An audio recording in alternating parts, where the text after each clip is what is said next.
여선교회 특성 읽겠습니다.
아멘.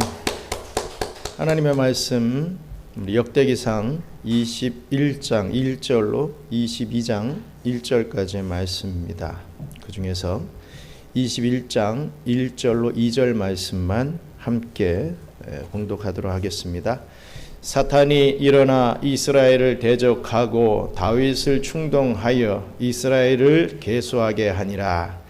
다윗이 요압과 백성의 지도자들에게 이르되 너희는 가서 브엘세바에서부터 단까지 이스라엘을 계수하고 돌아와 내게 보고하여 그 수요를 알게 하라 하니. 아멘. 오늘 새로운 얼굴도 좀 보이시는 것 같고 우리 서로 바라보면서 주님의 이름으로 사랑합니다, 주님의 이름으로 환영합니다, 함께 인사 나누겠습니다. 주님의 이름으로 사랑합니다, 주님의 이름으로 환영합니다. 예, 감사합니다. 잠시 이 자리를 빌어서 우리 지난주에 경양 우리 한국 모교의 경양 전교인 단기 선교팀이 다녀갔습니다. 우리 주일 예배도 함께 했지요. 우리가 금요일 토요일 제스막과 까왁 교회에 가서 우리 피딩 사역을 했는데 교회를 출발할 때는 비가 또 많이 내렸습니다. 근데 거의 도착할 쯤에 또 비가 잦아들고 치킨을 막 튀길 때는 또 비가 적게 와서 저는 어느 때보다도 치킨이 잘 튀겨진 것 같아요. 비가 오면 치킨은 안 된다라고 하는 어떤 철칙이랄까요? 뭐 그런 게 좀 있었던 것 같은데 비가 와도 치킨이 될 수가 있구나. 그거를 참 깨닫게 됐습니다. 제스막도 맛있었는데 까왁 때는 아주 끝내줬습니다. 뭐 그렇게 다 사역을 하고 나올 때 되니까 또 비가 또 많이 내리고 뭐 나무도 뭐 넘어져서 전신주가 완전히 넘어져 있었는데 하루 왼종일 걸려서 고칠 수 있는 것도 우리 김돌 집사님 전화 한 통에 1시간 만에 막 그게 또 다 치워지고 하는 또 그런 홍해가 갈라지는 역사도 또 체험했습니다. 참 이렇게 선교의 열정을 가지고 행함을 가질 때 우리 하나님께서 그런 어떤 이적들을 보여주시는 것 같습니다.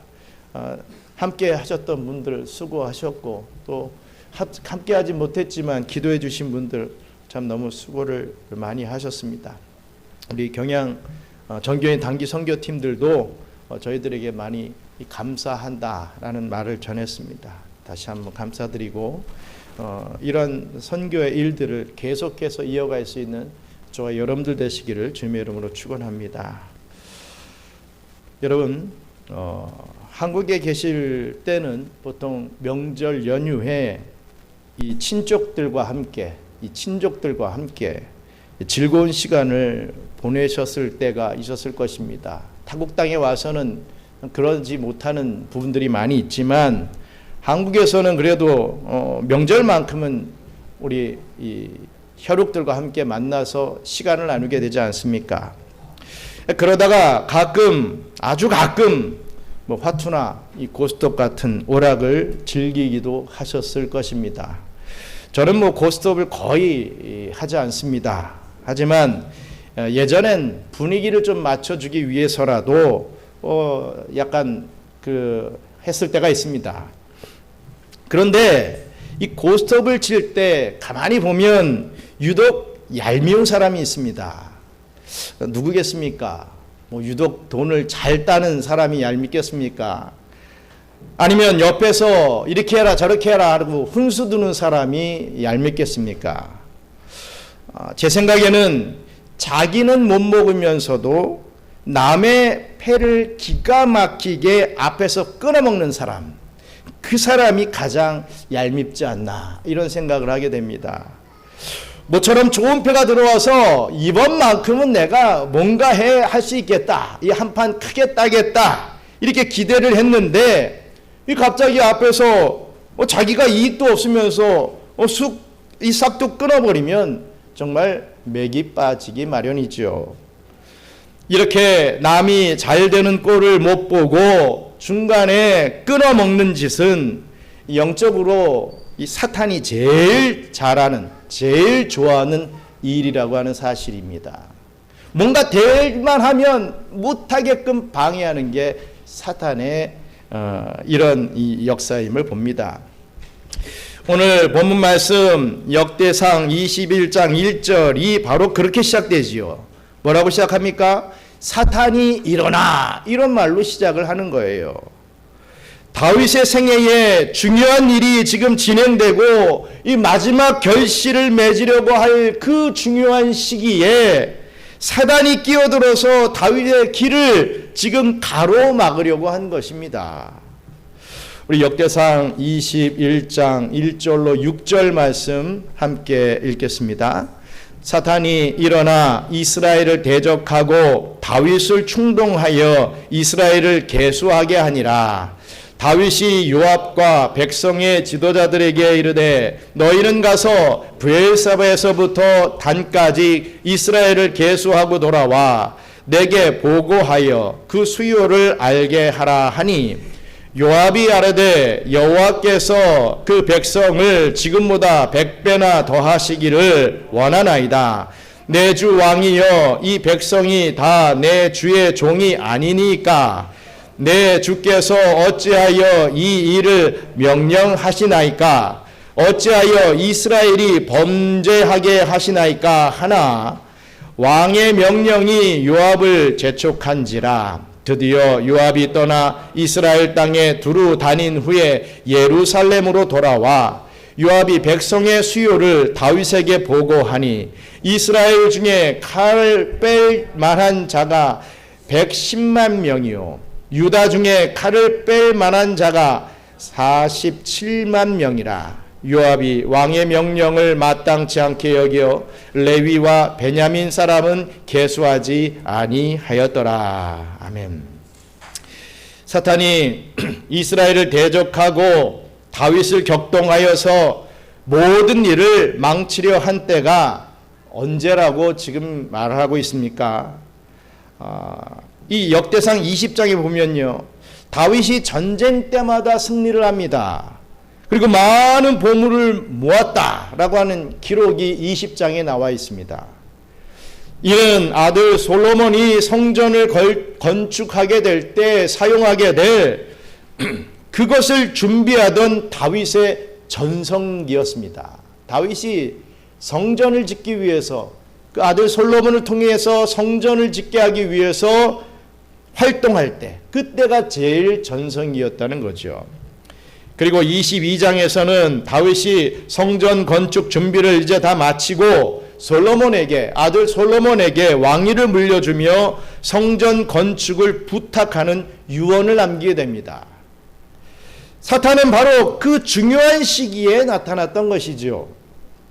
다윗의 평생 수건이었던 성전 건축 준비가 거의 다 마무리될 무렵, 사탄은 그것을 가만히 두지 못하고 방해하려고 했던 것입니다. 구체적인 방법으로 어떠한 방법을 사용합니까?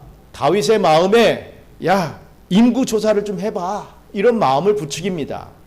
너의 백성들이, 전쟁에 나갈 수 있는 너의 백성들이 얼마나 될지, 네가 얼마나 권세를 가지고 있을지, 네 힘이 얼마나 될지 한번 세어봐, 이렇게 부추겼습니다.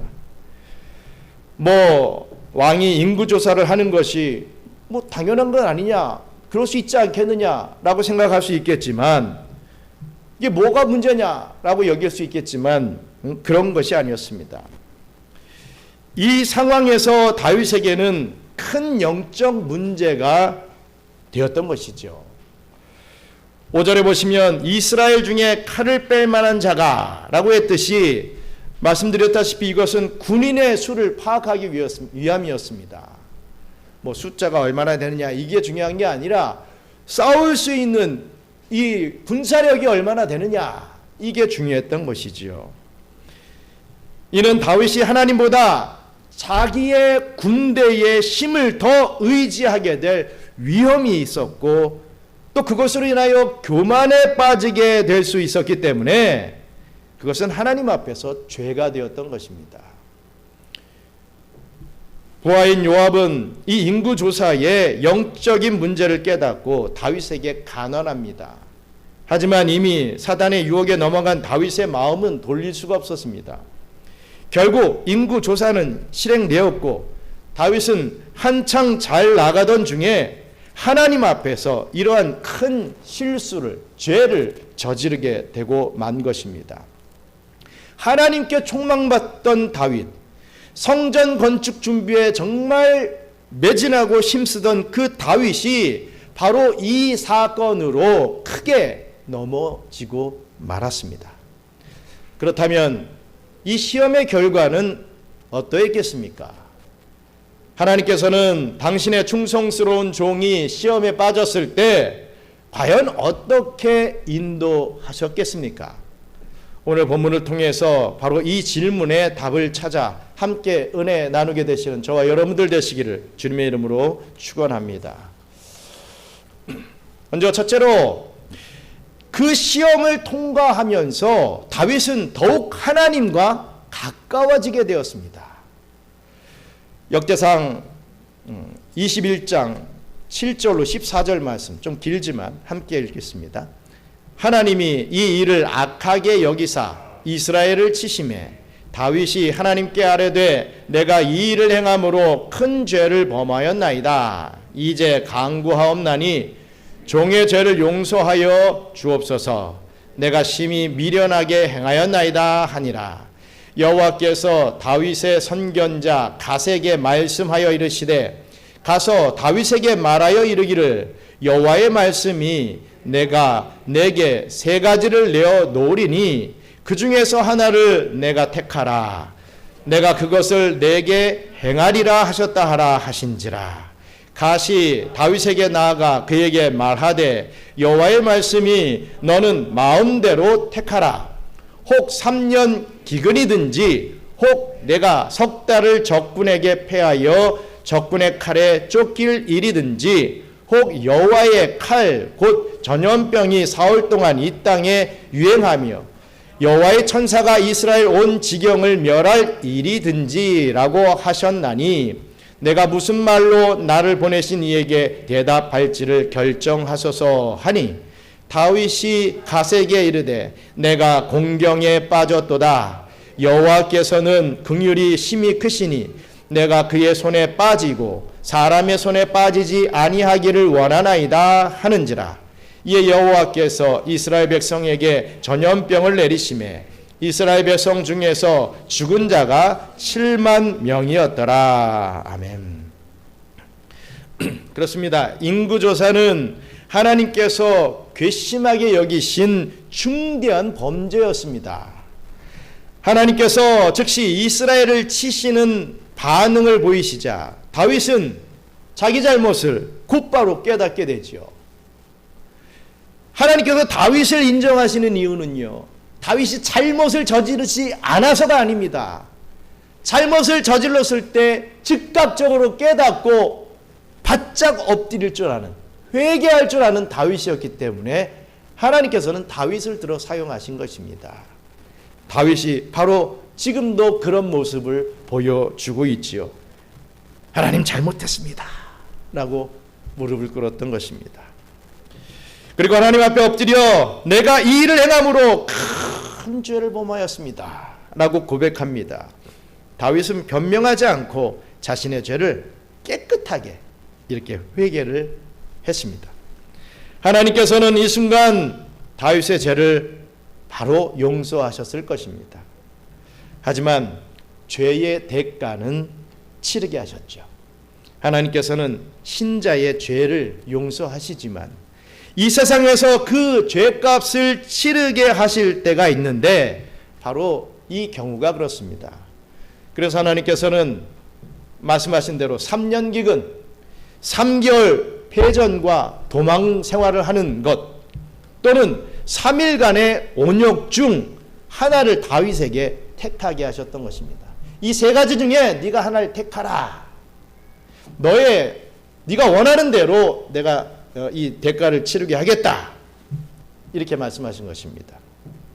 뭐 어떤 것을 선택하든 이스라엘 백성에게 직접 피해가 가는 일이었기 때문에 이 다윗으로서는, 이 일국의 왕으로서는, 백성들을 정말 사랑하는 그런 왕으로서는 매우 어려운 상황이었습니다. 다윗은 13절에 보시면 내가 공경에 빠졌나이다 라고 말을 하는데 정말 자신의 심정을 온전히 드러낸 표현이었죠.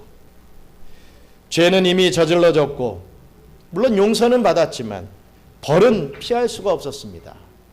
게다가 백성에게까지 재앙이 미칠 일을 선택해야 했으니 얼마나 마음이 괴로웠겠습니까? 하지만 그 어렵고 괴로운 상황에서 다윗의 입에서 나온 고백이 있습니다. 무엇이겠습니까? 그것은 바로 여호와께서는 긍휼이 심히 크시니 내가 그의 손에 빠지고 사람의 손에 빠지지 아니하기를 원하나이다 라고 하는 바로 이것이었습니다. 다윗은 셋 중에 어느 하나도 선택할 수가 없었습니다. 무엇이 옳은 판단인지 알 수 없는 참으로 복잡한 심정이었죠.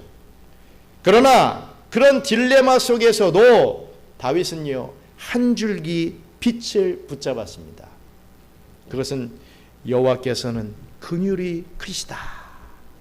우리 하나님은 긍휼이 크신 하나님이시다. 바로 이러한 팩트였던 것입니다. 현재 상황이 아무리 복잡하고 어려워 보여도 다른 사람의 눈에는 하나님의 뜻이 이해할 수 없는 것처럼 보여도 심지어 다윗 스스로도 정말 답답하고 막막한 상황일지라도 여호와는 긍휼의 하나님이시다 라고 하는 이 진리만큼은 다윗의 마음에 확고하게 이 진리가 떠올랐던 것입니다. 그래서 다윗은 내가 그의 손에 빠지고 사람의 손에 빠지지 아니하기를 원하나이다. 이렇게 고백했던 것입니다.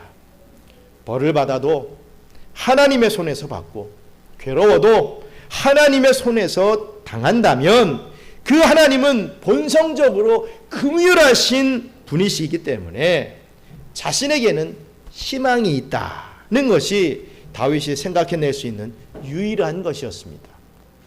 그리고 사실 그것이야말로 그 상황에서 유일한 참 소망이기도 했던 것입니다. 다윗은 어려운 문제에 부딪혔을 때 올바른 답을 찾아냈던 것입니다.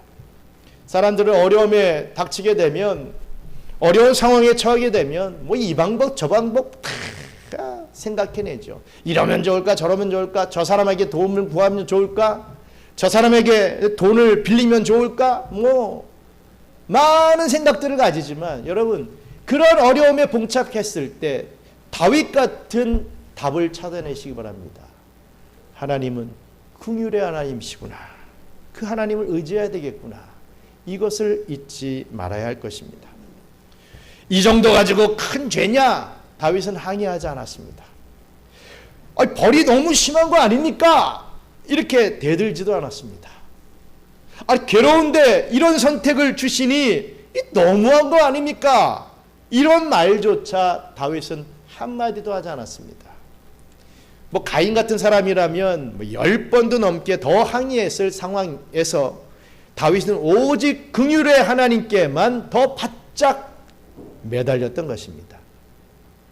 이것은 마치 매 맞는 아이가 매를 맞으면서도 그냥 막 도망가 버리는 것이 아니라 그 부모에게 더 바짝 매달리는 것과 같습니다. 벌을 주고 계시지만 그 벌을 주시는 분이야말로 자신에게 긍휼을 베풀 유일한 존재임을 이 어린 아이도 알 수 있듯이 다윗도 잘 알고 있었던 것입니다. 사탄은 다윗을 시험에 빠뜨리기는 했지만 이렇듯 완전히 넘어뜨리지는 못했던 것입니다. 왜냐하면 다윗은 벌 받는 중에도 하나님을 원망하거나 믿음이 흔들리지 않고 오히려 하나님을 새로운 차원에서 더욱 가까이 하게 되었기 때문입니다. 그렇습니다. 우리 참된 하나님의 자녀는요, 죄를 범한 후에도 이처럼 하나님께 더욱 가까이 가게 되는 신비한 경험을 하게 됩니다. 죄를 범한 이후에 자꾸만 멀어지는 것, 그것은 절대로 답이 아닌 것이죠. 많은 사람들이 이런 얘기를 합니다. 내가 이러한 생활을 하는데 내가 이렇게 세상의 것을 끊지를 못하는데 교회 나가서 어떻게 하겠느냐, 내가 다 깨끗해지고 교회 나가겠습니다, 이런 말을 하시는 분들이 참 많아요. 제가 사역하면서도 참 많이 듣습니다. 그게 교회 안 나오는 절대적인 이유가 됩니다. 내가 요 모양 요 꼴이라서 참 겸손한 것 같지요? 아닙니다. 그거는 절대주권의 하나님, 전지전능하신 하나님을 믿지 않는 그런 마음의 발로에서 나온 것입니다. 내가 이러함에도 불구하고 하나님이 받아주시기 때문에 내가 주님께로 나갑니다. 나를 받아주셔서 감사합니다. 이렇게 나가는 것이 정상 아니겠습니까? 그것을 하나님이 더 좋아하지 하시겠습니까? 하시지 않겠습니까? 여러분들도 자녀들을 다 키워보지만 우리 자녀들이 어떤 잘못을 저질렀을 때 그것을 숨기고 도망다니고 집을 나가버리면 부모의 마음이 어떻겠습니까? 찢어지지요. 그러면서도 그 도망간, 집을 나간 자녀를 기다리는 것이 포스터질 이런 것들을 광고지 같은 걸 나눠주면서 우리 아이를 찾습니다, 이런 것이 부모의 마음 아니겠습니까? 하나님도 마찬가지라는 것이지요. 우리 하나님은 죄를 저질렀을 때 더 가까이 나오는 하나님의 자녀들을 더 기뻐하시고 좋아하신다. 이것을 우리는 잊지 말아야 하는 것입니다. 하나님께로부터 벌을 받는 상황에서도 오히려 그 긍휼하심과 자비하심을 더욱 깊이 체험하게 되는 것입니다. 우리와 함께했던 우리 그 전교인 단기 선교팀의 장로님 한 분이 계셨죠. 그 장로님은 사업에 굉장히 크게 성공했습니다. 우리가 간증들을 많이 들으셨죠. 그런데 어느 날 갑자기 모든 것을 다 막아버리시는 거예요. 아이디어를 내서 어떤 이 아이템이 크게 성공했는데도, 그래서 많은 돈을 벌였는데도 그 이후부터는, 어느 순간부터는 다 안 되게 만드시는 겁니다. 이거를 해도 안 되고 저걸 해도 안 되고, 교회에서 장로직까지도 내려놓게 되는 그러한 상황 속에 빠졌죠. 그러면 다른 분들 같으면 에이 더럽고 치사해서 내가 이 교회 안 다닌다 하고 떠났을 텐데, 그러지 아니하고 끝까지. 그리고 그 옛날 우리 원로 목사님이 말씀하셨던 밑을 기어다니면 돈이 보인다, 이 얘기를 끝까지 기억하면서 결국에는 소금 장사를 해서 소금을 영업하는 장사로 지금 엄청나게 지금 성공하고 있는 것을 봅니다.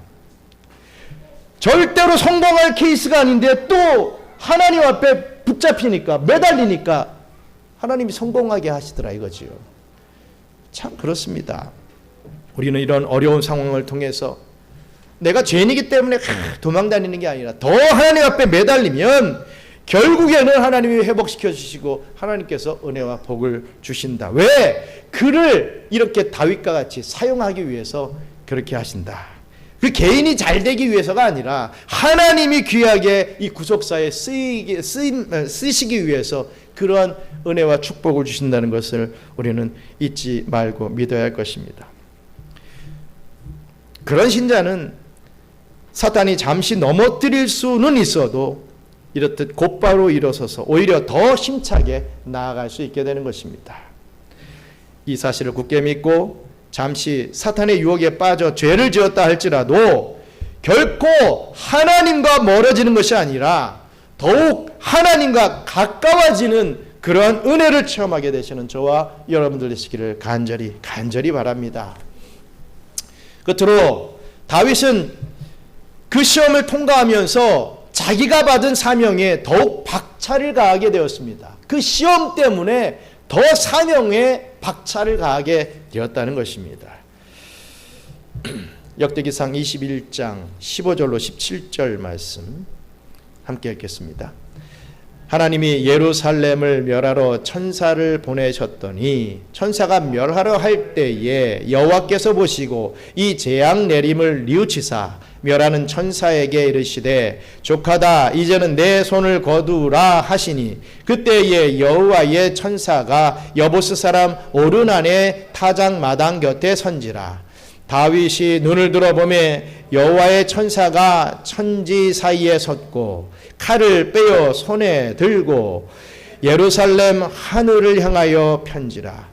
다윗이 장로들과 더불어 굵은 배를 입고 얼굴을 땅에 대고 엎드려 하나님께 아뢰되 명령하여 백성을 계수하게 한 자가 내가 아니니까 범죄하고 악을 행한 자는 곧 나이니이다. 이 양떼는 무엇을 행하였나이까? 청하건대 나의 하나님 여호와여 주의 손으로 나와 내 아버지의 집을 치시고 주의 백성에게 재앙을 내리지 마옵소서. 아멘. 사단이 방해하려 했던 일은 그 때문에 오히려 더욱 급속도로 본격적으로 진행되어 가는 것을 보게 됩니다. 다윗이요 하나님의 손에 빠지기를 원합니다 라고 말하며 하나님의 긍휼하심에 모든 것을 맡겼을 때 우리 하나님께서는 스스로 가장 자비로운 벌을 정하셨던 것입니다. 그 셋 중에 우리 하나님께서 가장 자비로운 벌을 허락하신 것이지요. 14절에 보시면 3일간의 온역이 이스라엘 땅에 내려지게 됩니다. 3일 동안 온역이 내려졌다고 얼마나 큰 피해가 있겠어 할지 모르겠지만 몇 명이 죽었다고 했습니까? 7만 명이 그 3일 안에 죽었다고 했습니다. 어떻게 보면 참 큰 거지요. 엄청난 이 벌이지요.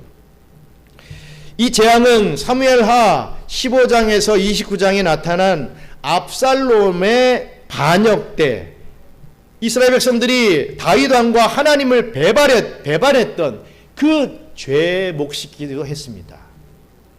어쨌든 3년이나 3달 동안 나라가 황폐해지는 것보다는 가장 자비로운 처벌이었죠. 그리고 징벌을 수행하던 하나님의 사자가 예루살렘을 향해 섰을 때 우리 하나님께서는 족하다. 이제 내 손을 거두라. 이제 징벌하지 말고 이제 네 손을 거두어라. 이렇게 명령하셨습니다. 15절에 여호와께서 보시고 뉘우치셨다라고 하는 표현을 하고 있는데 성경에서 자주 사용되는 하나님을 이렇듯 사람처럼 비유한 표현이기도 합니다. 왜? 우리에게 더 이해를 시키시기 위해서 이렇게 표현하신 것이죠. 그처럼 하나님께서 재앙을 멈추기로 작정하셨을 때 하나님의 사자는 오르난의 타작마당이라는 곳에 있었습니다. 들어보신 분들이 꽤 있으실 것입니다. 오르난의 타작마당. 16절 이하에 보시면요, 다윗은 장로들과 함께 굵은 베옷을 입고 바로 그 장소에서 하나님의 사자를 보고 엎드려 재앙을 제발 좀 그쳐달라고 간구합니다. 하나님께서는 다윗의 기도가 시작되기 전부터 이미 징벌의 손을 멈추고 계셨지만 다윗은 아직 그것을 알지 못하고 백성에게 내리는 재앙을 멈추고 차라리 자신을 버려달라고 간절히 기도했던 것입니다. 내가 죄지었잖아요. 왜 무고한 백성들을 그렇게 징계하십니까? 저를 치세요. 이렇게 간절히 기도했던 것입니다. 이는 하나님께서 성도의 기도가 시작되기 전부터 이미 응답하시는 분이라는 것을 다시 한번 잘 보여주고 있는 장면입니다. 그리고 그 뒤를 이어서 하나님께서 다윗에게 명하시는 내용은 정말 오묘하신 당신의 섭리를 다시 한번 증거하고 있습니다. 우리 역대상 21장 18절로 27절 말씀 또 읽겠습니다. 여호와의 천사가 갓에게 명령하여 다윗에게 이르시기를 다윗은 올라가서 여부스 사람 오르난의 타작 마당에서 여호와를 위하여 제단을 쌓으라 하신지라. 이에 갓이 여호와의 이름으로 이른 말씀대로 다윗이 올라가니라. 그때에 오르난이 밀을 타작하다가 돌이켜 천사를 보고 오르난이 4명의 아들과 함께 숨었더니 다윗이 오르난에게 나아가매 오르난이 내다보다가 다윗을 보고 타작 마당에서 나와 얼굴을 땅에 대고 다윗에게 절하매 다윗이 오르난에게 이르되 이 타작하는 곳을 내게 넘기라. 너는 상당한 값으로 내게 넘기라. 내가 여호와를 위하여 여기 한 제단을 쌓으리니 그리하면 전염병이 백성 중에서 그치리라 하니 오르난이 다윗에게 말하되 왕은 취하소서 내 주 왕께서 좋게 여기시는 대로 행하소서. 보소서 내가 이것들을 드리나이다. 소들은 번제물로 곡식 떠는 기계는 화목으로 밀은 소제물로 삼으시기 위하여 다 드리나이다 하는지라. 다윗 왕이 오르난에게 이르되 그렇지 아니하다. 내가 반드시 상당한 값으로 사리라. 내가 여호와께 드리려고 내 물건을 빼앗지 아니하겠고 값 없이는 번제를 드리지도 아니하리라 하니라. 그리하여 다윗은 그 터 값으로 금 600세겔을 달아 오르난에게 주고 다윗이 거기서 여호와를 위하여 제단을 쌓고 번제와 화목제를 드려 여호와께 아뢰었더니 여호와께서 하늘에서부터 번제단 위에 불을 내려 응답하시고 여호와께서 천사를 명령하시매 그가 칼을 칼집에 꽂았더라. 아멘. 이 본문 말씀대로 하나님께서는 다윗이 칼을 든 여호와의 사자를 만나 재앙을 그쳐달라고 간구하던 바로 그 장소, 즉 여부스 사람 오르난의 타작 마당에서 여호와를 위하여 단을 쌓으라고 이렇게 다윗에게 명령하셨습니다. 이 타작 마당은요, 아브라함이 독자 이삭을 바쳤던 모리아 산에 있던 곳이었습니다. 1000년이 지난 후 다윗은 전혀 예상치 못한 그곳에 하나님의 명령을 따라서 제단을 쌓게 된 것입니다. 그래서 다윗은 공짜로 주겠다고 하는 이 오르난의 제안에도 불구하고 내가 선뜻 여호와의 제단을 쌓는 것에 내가 공짜로 내가 도네이션 하겠습니다. 이런 제안에도 불구하고 땅과 재물과 화목제로 쓸 나무까지 모두 정당한 값으로 사서 바로 그 자리에서 번제와 화목제를 드리게 됩니다. 이는 직접적으로 다윗이 저지른 죄에 대한 제사였지만 우리 하나님께서는 이미 1000년 전부터 예비하신 일이었습니다. 우리 하나님은 그냥 우연히 어쩌다가 어떻게 하다 보니까 이루시는 분이 아니십니다. 다 계획해 놓으시고 하나하나 이루어 가시는 하나님이신 것이죠. 이것은 다윗의 죄를 사하는 제사만을 위한 준비가 결코 아니었습니다. 계속 이어지는 말씀 속에서 우리는 정말 놀라운 여호와 이레를 바로 이 장소에서 또다시 보게 되는 것이죠. 우리 역대기상 21장 28절로 22장 1절까지 말씀 같이 읽겠습니다. 이때에 다윗이 여호와께서 여부스 사람 오르난의 타작마당에서 응답하심을 보고 거기서 제사를 드렸더니 옛적에 모세가 광야에서 지은 여호와의 성막과 번제단이 그때에 기브온 산당에 있었으나 다윗이 여호와의 천사의 칼을 두려워하여 감히 그 앞에 가서 하나님께 묻지 못하더라. 다윗이 이르되 이는 여호와 하나님의 성전이요 이는 이스라엘의 번제단이라 하였더라. 아멘. 다윗이 오르난의 타작마당에서 이렇듯 특별 제사를 드린 후 22장 1절의 말씀대로 이는 여호와 하나님의 성전이요 이는 이스라엘의 번제단이라 라고 하는 말을 합니다. 이것은 바로 그 장소가 솔로몬을 통해서 지어질 하나님의 성전터가 될 것을 선언하는 말이었습니다. 솔로몬이 짓게 될 그 성전터가 이제 결정이 된 것이죠. 그런데 그 장소는 이미 1000년 전부터 우리 하나님께서 예정하시고 준비하신 그 땅이었다라는 말씀입니다. 다윗은 그 오르난의 타작마당에서 한량없는 큰 은혜를 경험했습니다. 범죄한 자는 바로 나 자신이오니 제가 벌을 받아 마땅한 사람입니다 라고 고백하며 베옷을 입고 땅에 엎드렸습니다. 자신의 중한 죄를 하나님 앞에서 진심으로 자복하며 용서를 구하는 그런 제사를 드렸습니다. 그리고 그 결과 하나님께서 그 번제단 위에 불을 내려 응답하시고 하나님의 사자가 칼을 칼집에 꽂는 것을 보게 됨으로써 다윗은 모든 일에 대하여 하나님께로부터 깨끗하게 용서받았음을 확신하게 되었던 것입니다. 다윗이 깨닫기에 그런 장소는 분명 하나님께서 성전 부지로 내려주신 곳이었습니다. 그렇구나. 이것이 바로 하나님의 성전을 세울 그 부지구나 라는 것을 깨닫게 되었던 것이죠. 믿게 되었던 것입니다. 성전을 짓기에는 그것보다 더 적합한 장소는 없다는 것이 너무나도 확실했던 것입니다.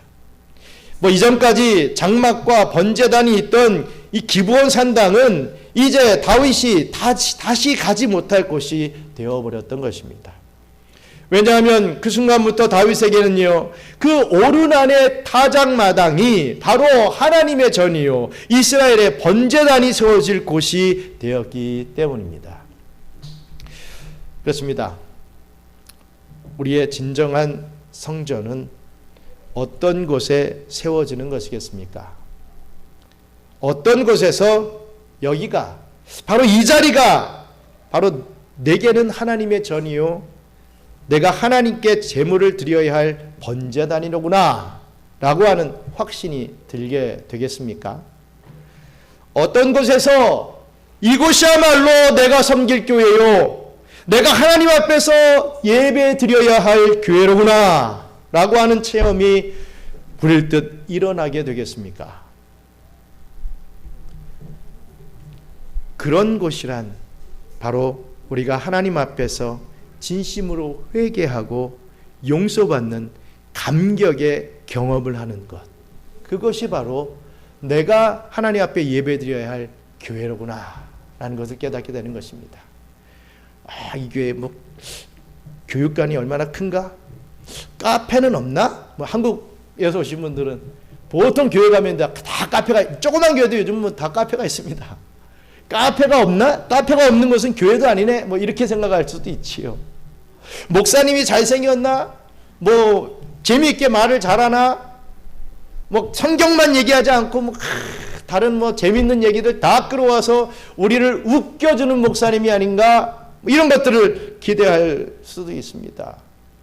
자기 나름대로 다 어떤 교회의 기준이 있겠죠. 어떤 교회가 내가 섬겨야 할 교회인가? 이런 생각을 갖게 된다는 것입니다. 그런데 오늘 성경은 답을 하고 있습니다. 내가 정말 하나님 앞에서 진심으로 회개하고 또 회개한 내가 용서받게 되는 그런 감격이 있는 교회, 그 교회가 하나님께서 나에게 허락하신 교회구나 라는 것을 믿어야 할 것입니다. 우리의 마음이 바로 그런 회개와 용서를 경험할 때 우리의 마음은 진정으로 성령을 모시는 성전이 될 수 있는 것입니다. 우리 교회가 모든 성도들이 함께 하나님 앞에서 진심으로 회개하는 눈물과 용서받는 확신과 기쁨이 넘치는 그런 예배 시간을 가지게 될 때 이 교회는 우리 모두에게 정말 내가 예배 드려야 할 교회, 내가 섬겨야 할 교회로 의심 없이 확신하게 될 것입니다. 그렇게 세워진 성전은, 그렇게 이루어진 교회는 정말 세상에서 가장 아름다운, 적어도 그 본인에게는 가장 아름다운 성전이요 교회가 될 것입니다. 아무리 건물이 멋이 있는 성전이라 해도 하나님 앞에서 참된 회개의 제물을 드리고 있는 우리의 마음에 그 성전의 아름다움에는 절대로 따라갈 수 없을 것입니다. 아무리 크고 아무리 사람이 많이 모이는 교회라 할지라도 모든 교인들이 죄 용서의 확신과 기쁨을 충만히 누리는 그런 교회의 멋진 모습에는, 그 교회가 아무리 작고 지금은 볼품 없을지라도 그렇게 죄 용서의 확신과 기쁨을 충만히 누리는 그 교회의 모습에는 도무지 상대가 될 수 없는 것입니다. 하나님께서는 다윗이 시험에 빠진 중에도 그로 하여금 이와 같은 감격의 체험을 바로 이 오르난의 타작마당에서 누리게 하시고 그것으로 하여금 새 성전의 부지가 되도록 이처럼 오묘하게 역사하셨던 것입니다. 사랑하는 경양 선교회 성도 여러분, 사탄은 정확한 타이밍을 맞춰 다윗을 시험에 빠뜨리려 했습니다. 이렇게 하면은 넘어지겠지 라고 판단했을 것입니다. 하지만 우리 하나님께서는 그 사탄보다 훨씬 능하신 분이십니다. 당신이 택하신 자녀 다윗, 당신의 거룩한 사업을 위해 택하시고 백성의 지도자로 세워주신 그 다윗이 사탄의 시험에 걸려 잠시 넘어졌다 하더라도 결코 아주 쓰러지지 않도록 일으켜 세워주셨던 것입니다. 뭐 다윗이 무슨 대적 기도해가지고 다시 쓴 거 아닙니다. 절대로 그건 잘못된 것입니다. 내가 귀신을 이겨야 돼, 대적 기도를 해가지고, 그거는 정말 지옥 갈 일입니다. 하나님의 뜻을 믿고 하나님의 은혜를 믿고 하나님의 긍휼하심을 믿고 나아갈 때 회복이 있다는 것이지요. 내가 무슨 힘을 얻어가지고 사탄하고 대결을 합니까? 이건 절대 있을 수 없는 일입니다. 그럴 필요도 없고요. 사단은 우리의 털끝 하나 건드릴 수 없습니다. 이렇게 우리를 미혹하고 유혹해서 잠시 넘어뜨리려고 하는 그런, 왜 우리가 시험에 빠지고 마음이 막 교만에 빠지고 이럴 때 그런 부분이 없지 않아 있지만 그것으로 인해서 우리가 천국 백성이 지옥 백성 되는 것 절대로 아니다는 것, 그거 알아야 할 것입니다. 믿어야 합니다. 우리 주님께서는 일으켜 주실 뿐만 아니라 오히려 그때를 이용하여 다윗으로 하여금 더욱 하나님께 매달리게 하고 더 나아가 하나님의 일에 잘 쓰임받을 수 있도록 그 길까지 인도해 주신 것이죠. 이처럼 시험을 당할 때에도 그 결과가 선한 것이 되도록 인도하시는 하나님의 섭리는 그저 우리로서는 찬송할 수밖에 없는 것입니다. 다윗을 걸려 넘어뜨려 이 결과적으로 하나님의 역사를 거스리려 했던 사탄의 계획은 완전히 산산조각 나고 말았습니다. 하나님께서 다윗으로 하여금 오히려 그 시험에 빠진 중에서도 궁극적으로는 극적인 역전승을 거두도록 인도하셨던 것입니다. 오늘도 할 수만 있다면 택한 자녀들까지 미혹하려는 이 사단의 시험 가운데서도 성부 하나님께로부터 받으신 당신의 이 자녀들을 하나도 잃어버리지 아니하시는 예수 그리스도의 놀라운 사랑과 섭리의 손 안에서 끝내 더 큰 승리를 거두어 가시는 그런 저와 우리 경양의 성도님들 되시기를 주님의 이름으로 축원합니다. 우리 기도하겠습니다. 그렇습니다. 우리의 삶 동안에 시험이 있습니다. 어려움이 있을 수 있습니다. 그런데 이것이 사단이 준 어떤 미혹이고 사단이 어떤 관계고 다 이렇게 치부할 수 없지요. 하나님이 그것까지도 사용하실 수 있으신 분입니다. 어찌됐든 그 어려운 상황 속에서 우리는 무엇을 찾아야 되느냐, 무엇을 붙잡아야 되느냐, 긍휼하신 하나님을 붙잡고 우리 주님께서 인도해 주시는 그 길을 쫓아 나올 때 우리는 더욱더 회복이 되고 또 더 주의 귀한 사명을 잘 감당할 수 있는 그러한 저희들이 될 수 있다라고 하는 오늘 이 말씀 굳게 붙잡고 내가 늘 언제나 이러저리 흔들리고 많은 말 속에 미혹을 받고 또 이 세상을 살아가면서 자꾸만 이 절망에 빠지고 나는 왜 이러나, 내가 이렇게 사는 것이 맞나, 이런 회의감에 빠진 그 마음을 좀 붙잡고 긍휼하신 하나님을 더 바라볼 수 있는 저희들 될 수 있게 해달라고 우리 함께 잠시 동안 기도하겠습니다. 감사합니다. 하나님, 저희들은 약합니다. 하지만 우리 하나님이 전지전능하신 하나님이시기에, 긍휼의 하나님이시기에 하나님을 붙잡는다면 우리는 승리할 수 있음을, 당연히 승리함을 다시 한번 깨닫고 주님 앞에 바짝 붙기를 원합니다. 자꾸만 주님의 품을 떠나려고 하는 자들이 아니라 더 하나님께로 더 가까이 나가려고 노력할 수 있는, 더 하나님 앞에 무릎 꿇고 내가 이러한 죄를 지었습니다, 용서해 주시옵소서라고 회개할 수 있는 회개의 영을 가진 우리들이 될 수 있도록 역사해 주시어서 아버지 하나님, 하나님께서 허락해 주신 이 복된 교회, 참된 교회를 섬기며 하나님의 나라로 계속해서 정진해 나갈 수 있는 저희들이 될 수 있도록 축복하여 주시옵소서. 감사합니다. 하나님, 오늘날의 다윗과도 같이 세운 우리 경양의 성도님을 고백합니다.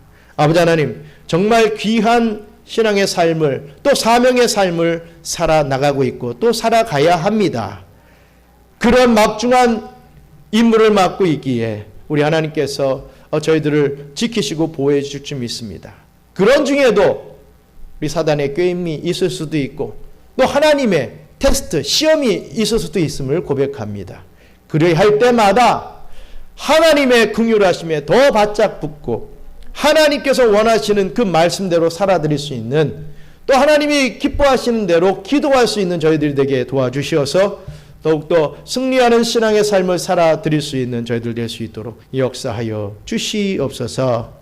이전엔 우리 구주 예수 그리스도의 은혜와 그 놀라우신 창조주 하나님의 사랑과 보혜사 성령님의 교통감화 위로 충만하심이 사단은 우리와 하나님의 사이를 어떻게든 떨어뜨려 놓으려고 이 수단과 방법을 가리지 않지만 그 어떠한 상황 속에서도 하나님을 의지하고 우리 주님께서 이루어 놓으신 절대 승리를 반드시 이루기를 소망하는 우리 경양선교교회 모든 성도들 머리머리 위에와 특별히 우리 정성화 성도님, 또 홍배원 성도님 가정 위에 이제로부터 영원토록 함께 있을지어다. 아멘.